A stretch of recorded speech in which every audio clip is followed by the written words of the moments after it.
नाम संकीर्तनं यस्य सर्वपापप्रणाशनं प्रणामो दुःखशमनस्तं नमामि हरिं पदम् जयति सततमाद्यं राधिका कृष्णयुग्मम् व्रतसुकृतनिदानं यस्येति मूलम् विरलसुजनगम्यं सच्चिदानन्दरूपं व्रजवलयविहारं नित्यवृन्दावनस्थम्।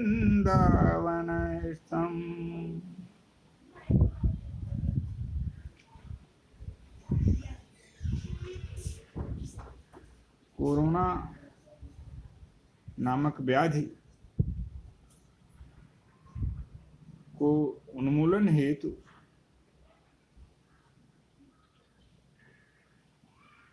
इस मानव के काल को महाकाल को सौंपने के लिए अग्रिम व्यवस्था कैसे करें, इसी हेतु हम उन नियमों का पालन करें जिससे हमारी प्रयास में किसी भी प्रकार की त्रुटि न हो और हमारा प्रयास पूर्ण रूप से सफल हो। इसके लिए हमें प्रभु की शरणागति परमावश्यक है।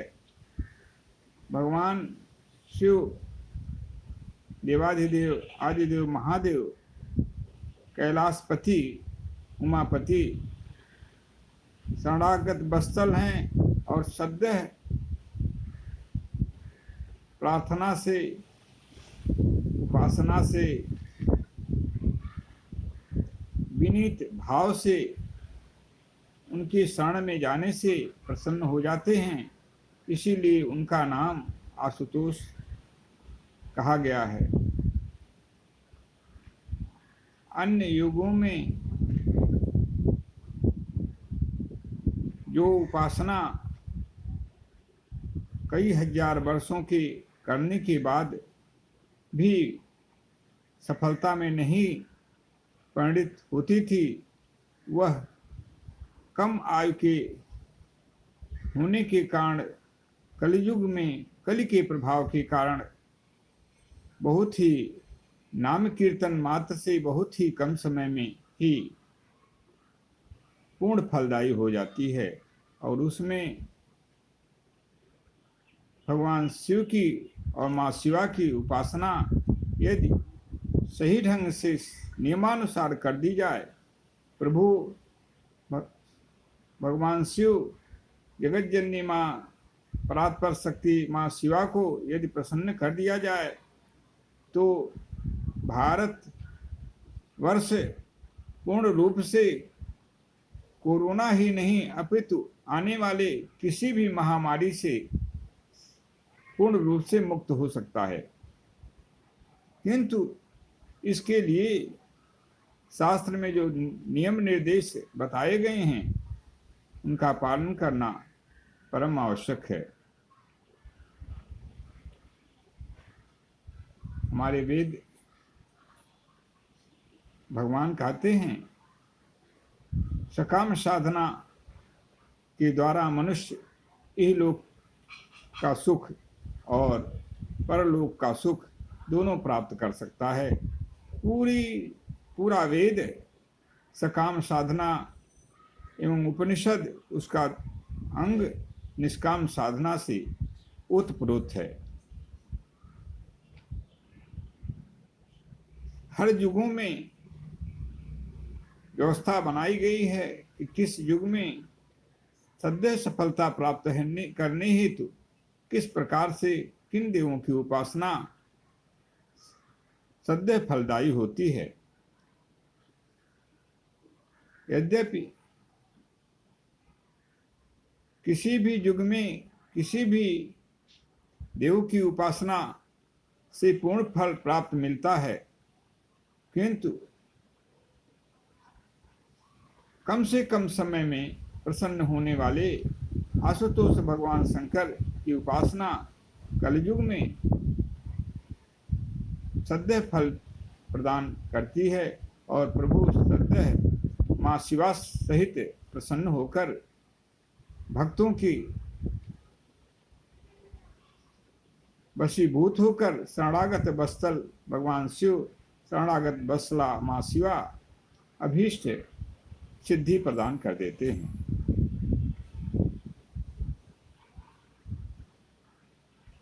लिखा गया है शास्त्रों में, ब्रह्मा कृत युगे देवस त्रेतायां भगवान रवि द्वापरे दैवतम विष्णु कलिर्देवो महेश्वर। सतयुग में भगवान ब्रह्मा की पूजा से जल्द ही फल की प्राप्ति हो जाती थी।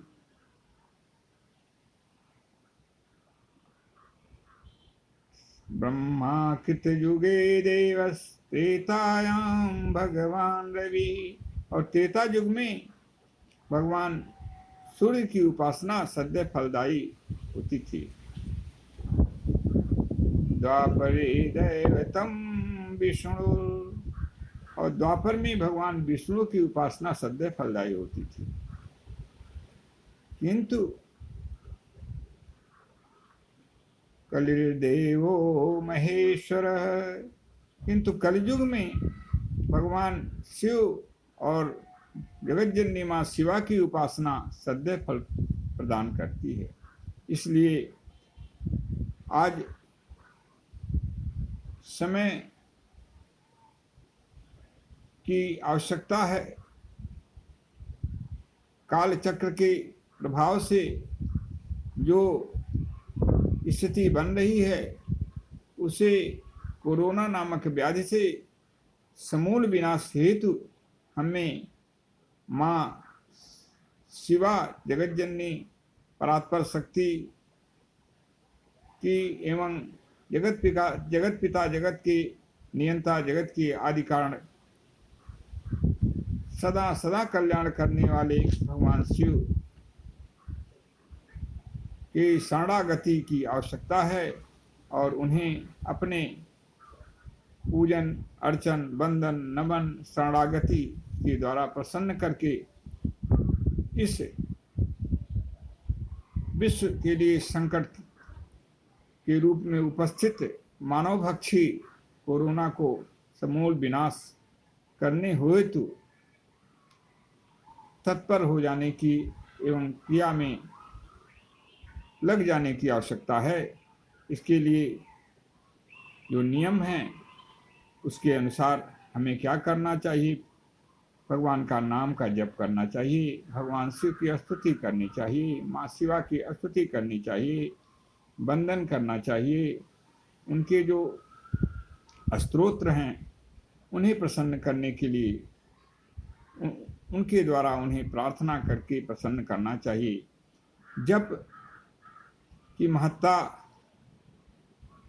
बहुत ही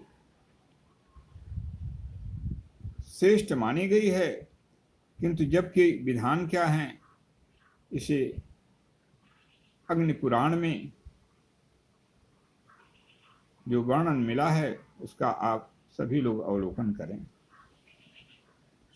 जकारो जन्म विच्छेद प्रकार है पाप नाशक है, तस्मात् जप इति प्रोक्तो जन्म पाप विनाशक है। जय शब्द से अभिप्राय है जन्म का विच्छेद और पै से पाप का विनाश। जन्म और जन्म की हेतु पाप का विनाश करने के कारण जप कहा गया है। इसलिए जन्म और मरण के हेतु उनके कारण जो हैं उन पापों का तथा दुखों का नाश करने के लिए प्रभु के नाम का खूब जप करना चाहिए। जप में जाचक की स्थिति, जप में जापक की स्थिति कैसी होनी चाहिए इसके लिए नियम हैं। हम एकाग्र चित्त होकर मन को निग्रह करते हुए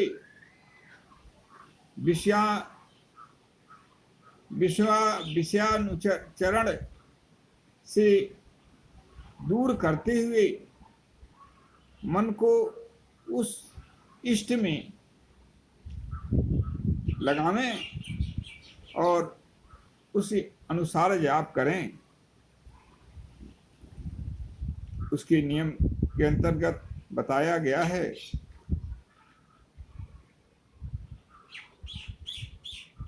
मन मध्ये स्थित है मंत्र, मंत्र मध्ये स्थित है मन, मंत्र मन समयोगो जप हरित्य विधीयते। मन मध्य स्थित है मंत्र, जिस मंत्र का हम जाप कर रहे हैं, जिस मंत्र का प्रयोग प्रभु को प्रसन्न करने के लिए, अपने इष्ट को प्रसन्न करने के लिए हम कर रहे हैं, उस मंत्र को मन में स्थिर करें। अर्थात मन और मंत्र में एक रूपता होनी चाहिए। मन कहीं और विचरण करे और मंत्र कहीं, उच्चारण कहीं और हमारे जिह्वा में होता रहे, यह जप की विधि नहीं है। मन और मंत्र दोनों एक एकाकार अवस्था में प्राप्त हों और दोनों में किसी भी तरह की इस भावनात्मक मेल में कमी न हो, इस प्रकार से जाप करें। मंत्र मध्य स्थित है मन, और मन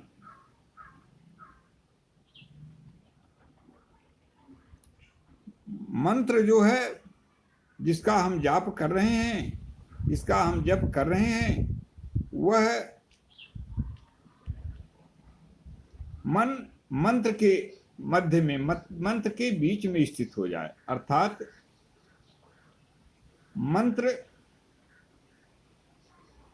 को हम मन से जोड़ दें, मन से मंत्र को जोड़ दें और उसके बीच में स्थित कर दें। और तो जब ऐसी स्थिति आती है कि मन मंत्र में जुड़ जाता है, तो मन की जो विमार्गगामी होने की जो व्यवस्था होती है, अन्य जगह विचरण करने की, विषयों में विचरण करने की जो स्थिति होती है, उसमें नियोजित हो जाने के कारण, उसके मध्य में स्थित हो जाने के कारण रुक जाती है। अर्थात मन की चंचलता नष्ट होकर मन मंत्र के साथ एकाकार अवस्था प्राप्त कर लेता है। मंत्र मन समयोगो जप है रित्य विधीयते। मंत्र और मन में जब समानता हो जाती है, एकाग्रता हो जाती है, एकाकार हो जाता है दोनों, तो ऐसी अवस्था जिसमें मंत्र मन और मंत्र में किसी भी प्रकार का अलगाव ही नहीं रह जाता है,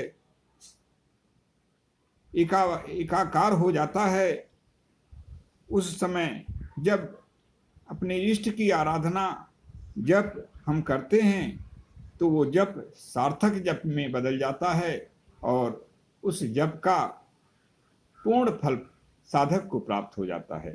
इस विधि के अनुसार भगवान शिव को हम, अथवा जिन्हें भी हम अपना इष्ट मानकर आराधना करते हैं, देवों को, उनके प्रति इस विधि से हम जाप करें, जप करें और उन्हें प्रसन्न करते हुए अपना कल्याण के साथ जगत का कल्याण करें। यहाँ हम भगवान शिव की आराधना के संदर्भ में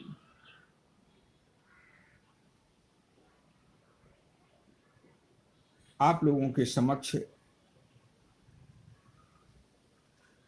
प्रस्तुत कर रहे हैं कि काल के भी जो काल महाकाल भगवान शिव हैं, यदि उनसे हमारी भावनात्मक लगाव हो जाए, वे हमें अपना मान लें, अपना अनुचर मान लें, अपने श्री चरण कमलों का किंकर मान लें, माँ शिवा अपने चरण कमलों की किंकर मान लें, अपने आप पुत्रवत भाव उनके अंदर हमारे प्रति हो जाए, तो सुनिश्चित है कि कोरोना नहीं, अनेकों ऐसी दैवी आपदाएं स्वयं में नष्ट हो जाएंगी, हमारे और आप तक वे पहुंच ही नहीं सकती हैं। इसके अलावा हमें जप में सावधानी भी बरतने की आवश्यकता है। वो सावधानी क्या है? उस सावधानी का प्रयोग न करने के कारण हम आराधना उपासना करने के बाद भी अपने इष्ट से अभीष्ट फल नहीं प्राप्त कर सकते हैं। ये इन जप में, भगवान के जप में 10 नामापराध से रहित जप करना चाहिए, तो जप का पूर्ण फल प्राप्त होता है। वे 10 नामापराध कौन हैं? इसका वर्णन शास्त्र में किया गया है। सन्निंदा सती नाम वैभव कथा, श्रीशेषयोर्भेदधी। सन्निंदा सती नाम वैभव कथा, श्रीशेषयोर्भेदधी। रे श्रद्धा श्रुति शास्त्र देशिक गिरा, नानर्थवाद भ्रम। नामास्तीत निषिद्ध वृत्ति विहित, नामास्तीत निषिद्ध वृत्ति विहित। त्यागो हि धर्मांतरे, साम्यं नाम्नि जपे शिवस्य च हरिर् नामापराधादशः।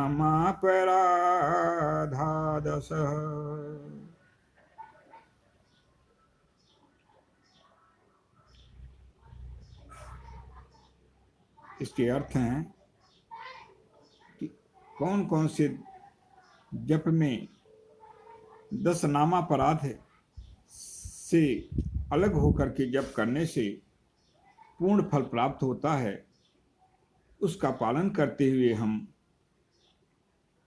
जप करें और प्रभु को प्रसन्न करके अपनी मनोवांछित कामनाओं को पूर्ण करें। आज परम आवश्यकता है इस कोरोना नामक व्याधि को दूर करने के लिए हमें प्रभु नाम के जप के द्वारा प्रभु से सानिध्य करने की, प्रभु की शरणागति प्राप्त करने की। तो उसके जो 10 नामापराध के वर्णन में जो कहा गया है, उसका अर्थ आप लोग श्रवण करें और उसके अनुसार अपने जीवन में जप क्रिया को करते हुए अभीष्ट फल प्राप्त करें। 10 नामापराध में प्रथम है सत्पुरुष की निंदा करना। सज्जन पुरुषों की निंदा करना ये प्रथम नामापराध है। संत पुरुषों की निंदा किसी भी अवस्था में नहीं होनी चाहिए, क्योंकि संत भगवान के स्वरूप हैं और भगवान अपने जो उनके परम प्रिय संत जन हैं, उनकी निंदा को कभी भी कभी भी भगवान बर्दाश्त नहीं करते हैं उसे, और उन निंदक लोगों को कभी क्षमा भी प्रदान नहीं करते हैं। इसलिए सत्पुरुष की निंदा करना जो प्रथम नाम अपराध है, उसका पूर्णतः परित्याग कर देना चाहिए। दूसरा है असाधु पुरुषों के आगे नाम की महिमा का कथन। जो दुष्ट हैं, दुर्जन हैं, जो भगवान के नाम से द्वेष करते हैं, भगवान के नाम से जिन्हें एलर्जी है, घृणा करते हैं, ऐसे लोगों के सामने भी भगवान की नाम की महिमा का वर्णन नहीं करना चाहिए। तीसरा है भगवान विष्णु तथा भगवान शिव में भेद बुद्धि रखना। भगवान विष्णु और भगवान शिव दोनों एक हैं, कारण भेद से दो दिखाई देते हैं, क्रिया भेद से दो दिखाई देते हैं, किंतु उनमें समबुद्धि रखना आवश्यक है। यदि हम समबुद्धि रखते हुए, आदर बुद्धि रखते हुए भगवान विष्णु और भगवान शिव में भगवान के नाम का जप करते हैं, तो इस तीसरा जो नाम अपराध है उससे हम बच जाते हैं। सूत्र वाक्य में अश्रद्धा। जो वेद वाक्यों, वेद भगवान की निश्वास से निकली हुई जो वेद वाणी है, जो वेद ग्रंथ हैं, उनमें जो वर्णित भगवान के नाम रूप लीला धाम का आश्रय लेते हुए अपना कल्याण करने के लिए, जीव मात्र का कल्याण करने के लिए जो दिशा निर्देश बताए गए हैं, जो कर्म कांड बनाए गए हैं, उसमें अपनी अल्प बुद्धि के द्वारा अज्ञानतावश अश्रद्धा भाव रखना, ये चौथा नाम अपराध के अंतर्गत आता है। शास्त्र वाक्य में अश्रद्धा। शास्त्र में जो वर्णन है, गीता, महाभारत, उपनिषद, रामचरितमानस, श्रीमद् भागवत महापुराण, 18 पुराणों में, इस तरह से अन्यान्य जितने भी हमारे वाङ्मय में भगवत कृपा से ऋषि महर्षियों के द्वारा अथवा आप्त पुरुषों के द्वारा जो प्रणीत ग्रंथ हैं, उनके वाक्यों में अश्रद्धा का भाव रखना, यह पांचवा नाम अपराध है। ऐसा नहीं रखते हुए हमें नाम जप करना चाहिए। गुरु के वाक्य में भी अश्रद्धा भाव रखना, यह छठवां नाम अपराध है। गुरु भगवत स्वरूप हैं, जिनकी गुरु में निष्ठा नहीं होती है, गुरुओं के प्रति आदर भाव नहीं होता है, गुरु के वाक्य में जिनके अंतर्गत अश्रद्धा हो जाती है, ऐसे व्यक्ति अभीष्ट सिद्धि तो दूर रहे, वे बहुत काल तक नरक गामी होते हैं और नरक की यातना को भोगते हैं। इसलिए छठा जो गुरु वाक्य में अश्रद्धा है, उससे भी दूर रहते हुए भगवान के नाम का जप करना चाहिए। ये छठवां नाम अपराध है। भगवान नाम में अर्थवाद का भ्रम, अर्थात अर्थवाद का भ्रम का अर्थ होता है कि भगवान नाम की महिमा केवल स्तुति मात्र है, ऐसा भ्रम यदि हो जाए तो यह हमारी अज्ञानता का परिचय है। भगवान के नाम में किसी भी प्रकार की अश्रद्धा और भ्रम दोनों नहीं होनी चाहिए। भगवान के नाम का अमित प्रभाव है, यह हमेशा सर्वदा रहा है, हर युगों से चला आ रहा है और हर युगों में चलता रहेगा। इसलिए भगवान, हाँ, हमारी नाम जपने में, भगवान को प्रसन्न करने में, विधि में अथवा भावों में जो कमी है, उसके कमी के नाते यदि हमें अभीष्ट फल प्राप्त नहीं हो रहा है, तो उसे ये अपना दोष मानते हुए उसमें पुनः सुधार करते हुए नियमानुसार जो विधि है, जो भगवान को प्रसन्न करने के लिए जो शास्त्रों में जो विधान बताए गए हैं, उनके अनुसार भगवान की आराधना करना चाहिए। ऐसा अगर हम ऐसा करते हैं तो 8वें नामापराध से हम बच जाते हैं और हमें जप का पूर्ण लाभ प्राप्त हो जाता है।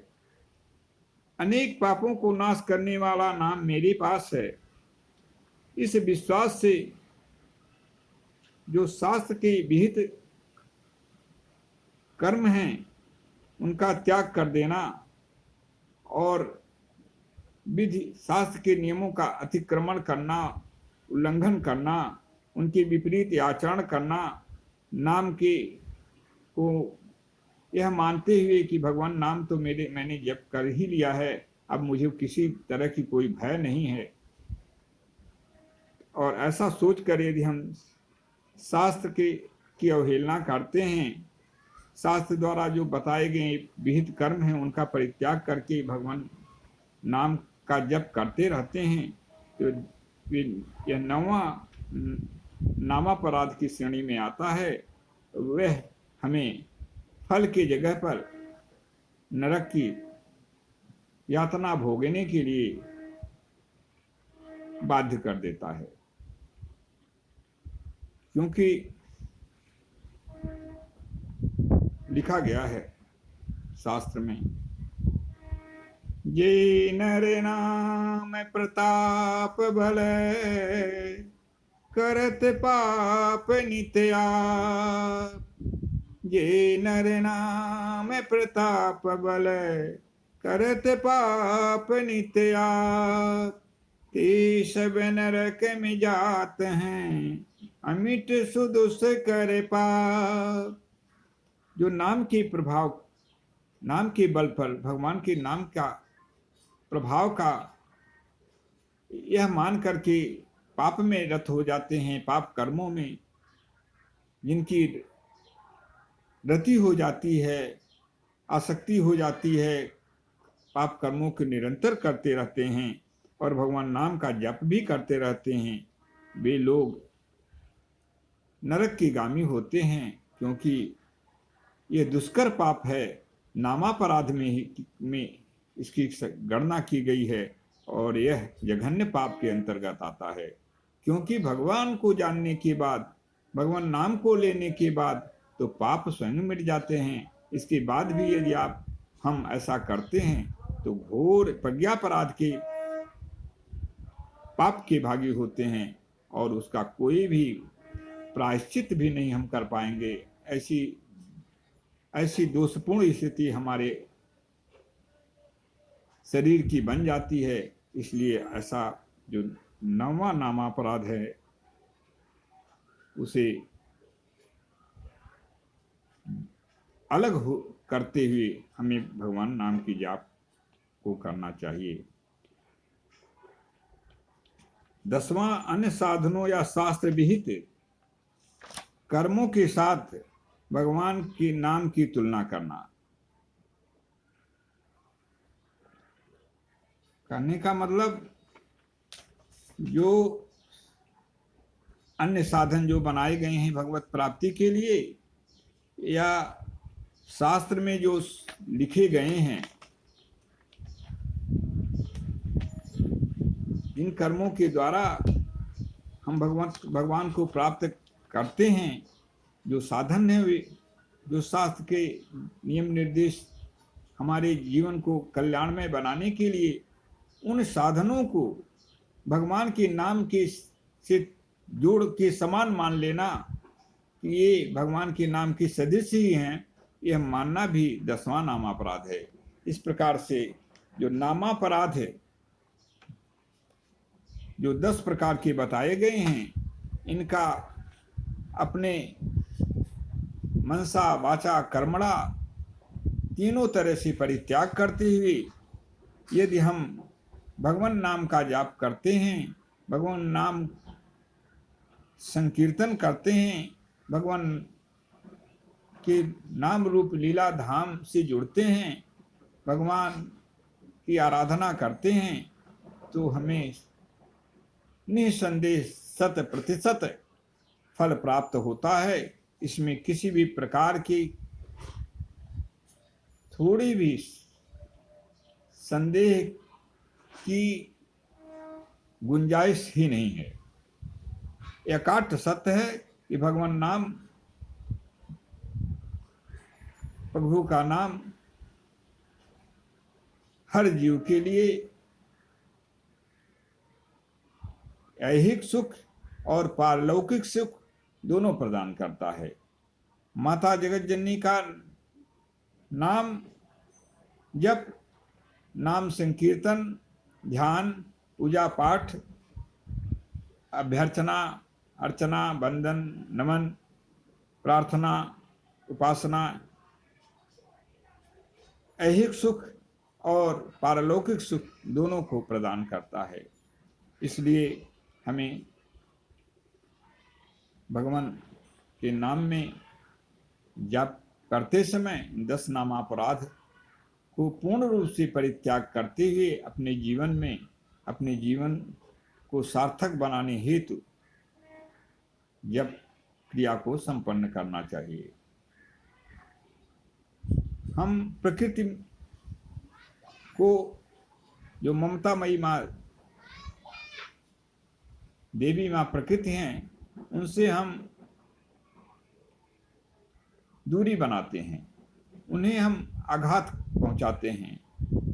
वे हमें जीवन देती हैं और हम उन्हें मलिन करते हैं, अपने कर्मों से दूषित करते हैं। वृक्ष जो जीते जागते देव स्वरूप हैं, उन्हें हम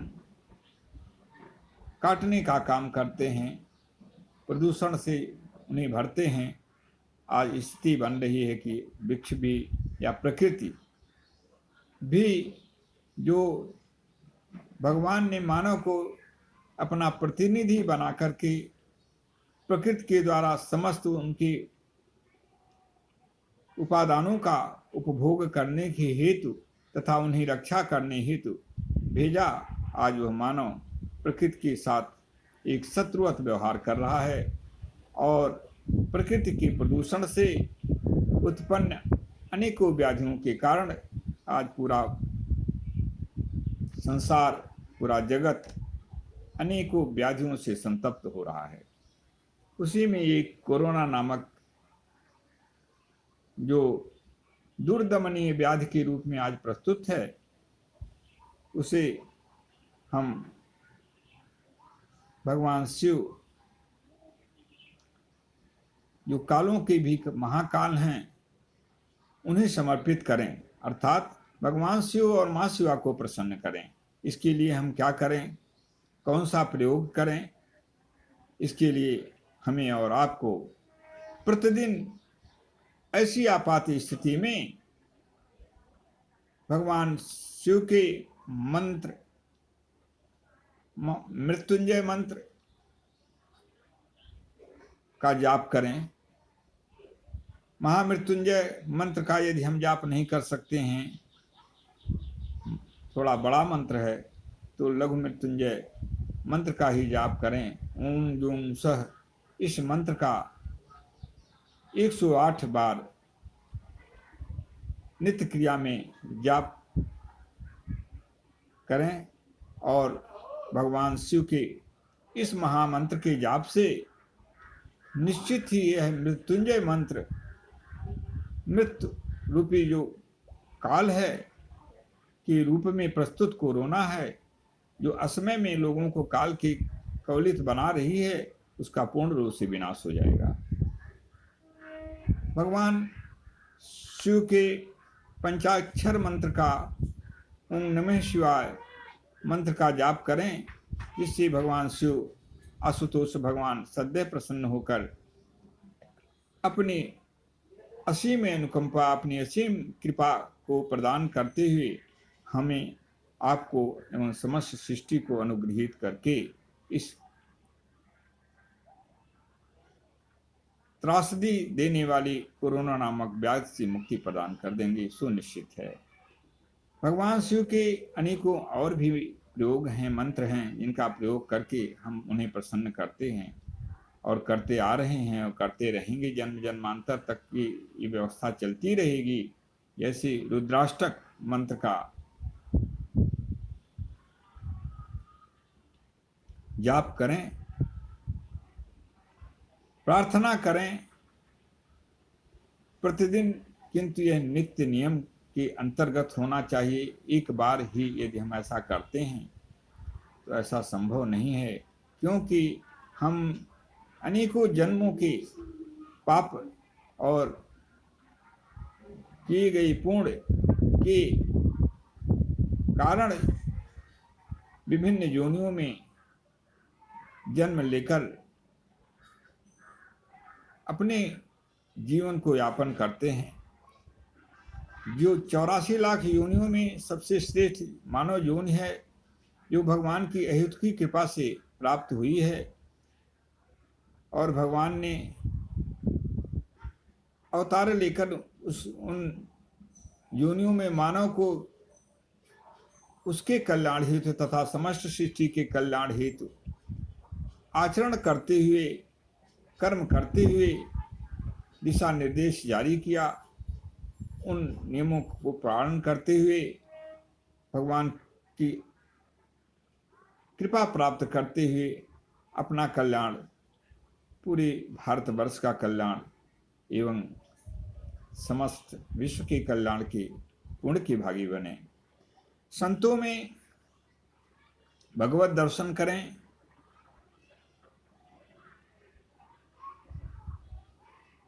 गुरु में भगवत दर्शन करें। भगवान तो साक्षात भगवान है ही, उनके अंदर भगवत दर्शन करें। सारी सृष्टि उनकी लीला विलास है। इसी हेतु गोस्वामी जी महाराज सारी सृष्टि को प्रणाम करते हुए आदर भाव से कहते हैं, सिय राम मैं सब जग जानी, सिय राम मैं सब जग जानी, करऊं प्रणाम जोरी जोग पानी। संत शिरोमणि गोस्वामी जी की द्वारा जो प्रार्थना समस्त सृष्टि में भगवत दर्शन, ब्रह्म दर्शन, माता का दर्शन प्राप्त होने के कारण जो की गई है, यह हमारे लिए एक मार्गदर्शन है। और हम आप भी इसका अनुकरण करते हुए, अनुसरण करते हुए अपने जीवन में भगवत दर्शन का करने का प्रयास करें और उसे प्राप्त करें। और भगवत दर्शन होने के बाद कुछ भी शेष नहीं रह जाता है, कुछ भी ऐसी कमी नहीं रह जाती है जीवन में, क्योंकि प्रभु ही पूर्णतम हैं, पूर्ण हैं और ये पूर्णता प्रदान करते हैं। इसलिए हमारे उपनिषद में लिखा गया है, ओम पूर्णमद पूर्णमिदं पूर्णात् पूर्णमुदच्यते पूर्णस्य पूर्णमादाय पूर्णमेवावशिष्यते। इसलिए पूर्णतम परमात्मा, परम पिता परमेश्वर नाम रूप लीलाधाम का आश्रय लेते हुए भगवान शिव, माँ जगतजननी माँ पार्वती जी की श्री चरण कमलों का आश्रय लेते हुए निरंतर उनकी कृपा का भाजन बने और भारत को कोरोना मुक्त करते हुए अपने जीवन धारण करने का जो अभीष्ट लक्ष्य है उसे पूर्ण करें और भारत में सुख, शांति, आरोग्य एवं कल्याण का वातावरण प्रदान करें। दुर्गुण, दुराचार एवं अन्याय, कपट, छल, प्रपंच, ये सारे जो हमारे शारीरिक दोष हैं, प्रभु से जुड़ने के बाद इनका स्वयं विनाश हो जाएगा और हम बीमारगामी होने से बच जाएंगे। इसलिए माँ शिवा, जगत पिता भगवान शिव को अपने विनम्र श्रद्धा एवं नमन के साथ भावार्पण करते हुए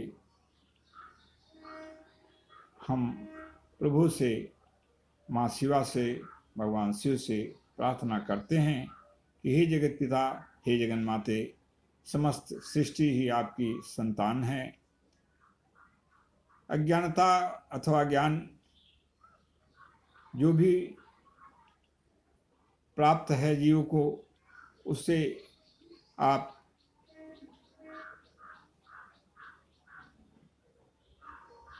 न देखते हुए, उसकी उपेक्षा करते हुए अपनी कृपा दृष्टि समस्त मानव जाति पर, समस्त सृष्टि पर बनाते हुए, हे प्रकृति पुरुष, हे प्रकृति रूपा माँ जगदम्बा, प्रकृति पुरुष भगवान शिव, प्रकृति रूपा माँ जगदम्बा, परात्पर शक्ति अखिल सृष्टि में कल्याण की ही कल्याण प्रदान करें। और मेरी अनुनय विनय एवं मेरी जो भाव में कमी हो उसे भी आप ध्यान न देते हुए उसमें पूर्णता प्रदान करें। या से स्वयं सुकृतिनां भवनेषु लक्ष्मी, पापात्मनां कृतिधियां हृदयेषु बुद्धि, श्रद्धा सतां कुलजन प्रभवेषु लज्जा, तां तां नतास्म परिपालय देवी विश्वम्।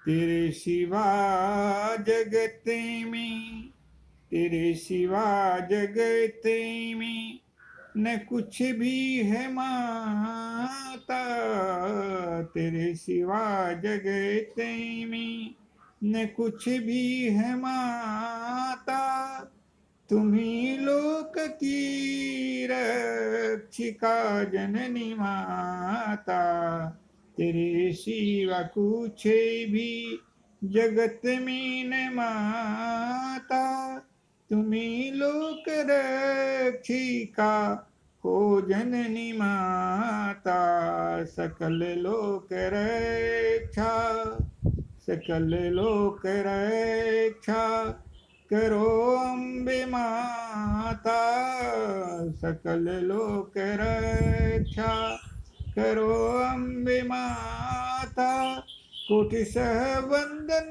अभिनंदन तुमको माता, सकल सृष्टि रक्षा करो जननी माता, कोटि सह वंदन अभिनंदन तुमको माता। हरि ओम तत्सत, हरि ओम तत्सत, हरि ओम तत्सत, हरि ओम तत्सत। ओम शांति शांति शांति।